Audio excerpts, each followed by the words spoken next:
Shantanu Tripathi bulletin की शुरुआत करते हैं। लखनऊ से खबर काशीराम के जरिए दलित एजेंडे को धार देगी समाजवादी पार्टी।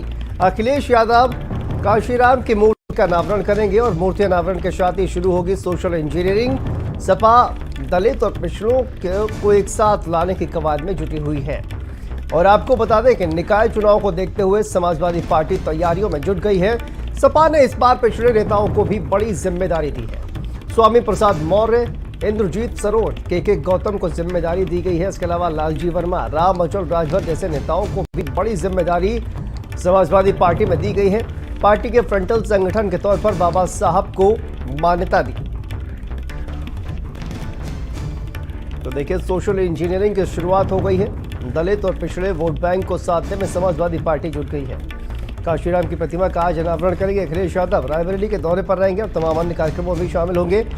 तो दलित एजेंडे को धार देती हुई दिखाई दे रही है समाजवादी पार्टी। अखिलेश यादव काशीराम की मूर्ति का अनावरण करेंगे और रायबरेली के दौरे पर मूर्ति अनावरण के साथ ही शुरू होगी सोशल इंजीनियरिंग। तो देखिए, दलित एजेंडे को भी धार देती हुई दिखाई दे रही है समाजवादी पार्टी। और इसको देखिए, निकाय चुनाव को देखते हुए समाजवादी पार्टी पूरी तरह से तैयारियों में जुट गई है। और हमारे साथ सहयोगी संजय चौहान जुड़ गए हैं। संजय, आज अखिलेश यादव का रायबरेली दौरा है और देखिए, दलित वोट बैंक का जो एजेंडा है उसको अब कहीं ना कहीं धार देती हुई समाजवादी पार्टी नजर आ रही है। और निकाय चुनाव से पहले दलित और पिछड़े वोट बैंक को अपनी तरफ करने की जो कवायद है वो शुरू हो गई है।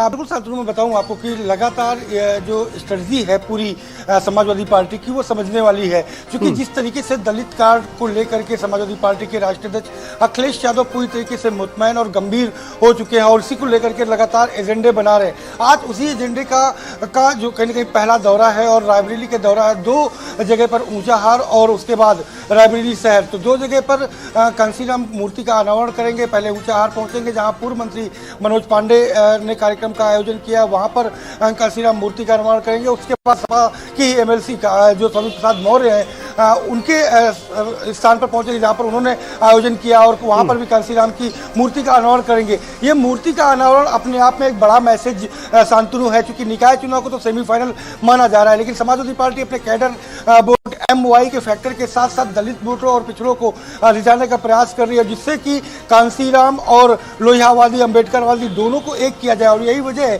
कि बाबा साहब वाहिनी का जो संगठन है उसका गठन तो बहुत पहले हुआ था, लेकिन अब मुझे फ्रंटल संगठन के तौर पर मान्यता पार्टी में दी जा चुकी है। ऐसे में तमाम अहम जिम्मेदारियां भी पिछड़े नेताओं को सौंपी गई है। जो बसपा से कभी कद्दावर नेता रहे, स्वामी प्रसाद मौर्य हो, रामअचल राजभर हो, के गौतम हो, लालजी वर्मा हो, ऐसे तमाम नेता हैं जिनको पिछड़ों को समाज को, या इंद्रजीत सरोज जो राष्ट्रीय महासचिव भी है, इन लोगों को जिम्मेदारियां सौंपी गई हैं और क्षेत्रवार इनको कहीं ना कहीं तमाम पिछड़ों को जोड़ने की कवायद है। उसके पीछे का बड़ा कारण ये है कि बसपा चुनाव दर चुनाव जिस तरीके से उनका वोट प्रतिशत गिर रहा है, उनकी सीटें अब महज विधानसभा की बात करें तो एक सीट बची है। ऐसे में उस वोट बैंक का फायदा जो है कहीं ना कहीं बीजेपी उठाने का प्रयास करती है और उस बीजेपी उस तमाम वोट बैंक को सेंधमारी न कर पाए और सपा इसी कवायद में लगातार जुटी हुई है। और उसी मिशन का आगाज आज रायबरेली से होगा। कांसीराम जी की मूर्ति का अनावरण करेंगे और उसके बाद लगातार पूरे जनपदों में यूपी के लोगों को जोड़ने के लिए जो फ्रंटल संगठन बना है बाबा साहब वाहिनी, उसकी कहीं ना कहीं सक्रिय भूमिका निभाई जाएगी और तमाम नेताओं को जो जिम्मेदारी सौंपी गई है।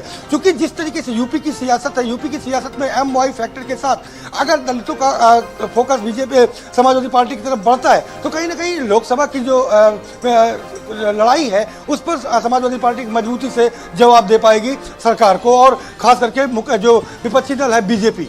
बिल्कुल, मुकाबला करने की तैयारी पूरी है समाजवादी पार्टी की। संजय, आप बने रहिए हमारे साथ। तो देखिए, अब सोशल इंजीनियरिंग करने की जो तैयारी है वो की जा रही है समाजवादी पार्टी की तरफ से और इसी को लेकर अखिलेश यादव ने भी अब तैयारी जो है वो पूरी कर दी।